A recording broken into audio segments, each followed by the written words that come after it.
akin ninyong may kakana kayo. Putang ina nyo ha. Huwag din yung gagayahin yung mga ginagawa namin. Putang ina nyo, never heard naman yung mga pangalan ninyo.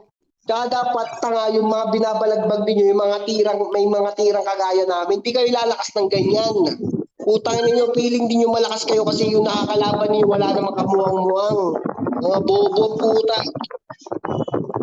Supot daw, supot. Tawa na, pinamanan yung TTG.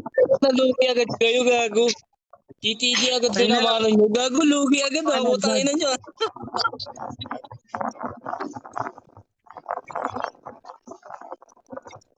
Tira ka talaga pre ni J-Skin pre. Yung mikrobyo. Pre, yung galis. Kailangan na ng katsalis. Putang ina yung tanga kayo. Tingnan nyo, pare. Sa sobrang boring ng buhay nila, 43 members yung room nila. Pustahan tayo, may maglilip dyan. Paano na palagpag na nakagaya natin eh. Real talk lang. Putang ina nyo, kung gusto ninyo gumawa ng samahan, dapat yung may mga tira naman. Huwag yung sa mukha nito.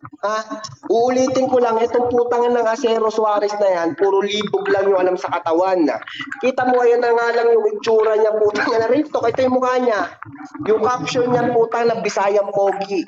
O sige, sa mga taga-Bisaya dito, ganito na ba yung scientific name ninyo ng Pogi?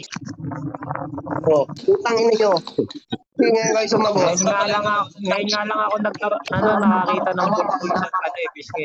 Putang ina. Kung ito yung scientific name sa inyo ng Pogi, mas Pogi pa sa inyo si yours.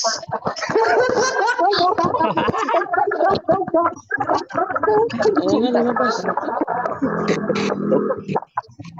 Yan lang ako. Diba? Wala na eh, mga imot eh. Utang na yung mga pinagtatanggol ninyo tsaka sinasamahan ninyo. Kung hindi nyo kayo na itsura. Dali-egan. Ito ba, hindi naman sa kung pogi kayo, huwag na yung sumama sa pangit. Diba? Utang, ito pangit to eh. Mahahawa kayo yan. Diba, alisin mo na lang yung putang ng mukha ni, dito ni Acero Suarez. Babalik ako guys.